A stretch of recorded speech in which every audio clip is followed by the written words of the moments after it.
Në disa shkolla të Gjakovës mungon salla edukatës fizike, çka vështirëson zhvillimin e orëve veçanërisht tani gjastinës së ftohtë. Për të parë nga afër se si po zhvillohen këto orë dhe me çfarë sfidash përballen nxënësit dhe mësimdhënësit, sot vizituam dy prej tyre. Në shkollën e Minduraku, mësimdhënësi edukatës fizike Dren Nagovci tha se mungesa e sallës është një problem i madh që po ndikon drejt për drejt në aktivitetet sportive. Po, sa i përket vështirësisë, është pak aktuale se vetë fakti se s'kena sallë, e shihni edhe vetë, salla është vogël, improvizojmë, kemi lojra to për shembull ping-pongut, shahut, kemi gjimnastikë,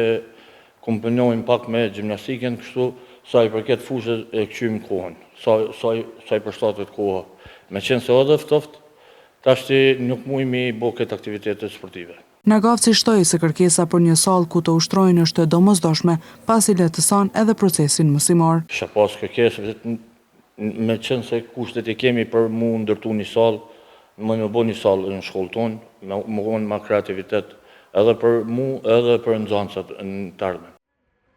Edhe në shkollën Mustafa Bakia mungon një sallë sportive, por drejtoresha e shkollës tha se deri më tani janë munduar që aktivitetet fizike të zhvillojnë disi, por theksoi se nevoja për një sallë të edukatës fizike mbetet e domosdoshme. Po, për momentin nuk kemi sallën edukatës fizike, por që aktivitetet që ne kemi planifikuar tash sa vite, janë aktivitetet cilat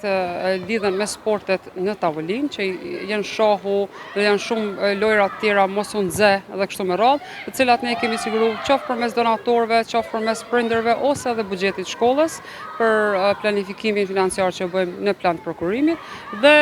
deri tash jemi munduar që me një farë forme me ndihmu dhe fëmijëve me zhvillu aktivitete të caktune, por që kemi edhe fushën e sportit,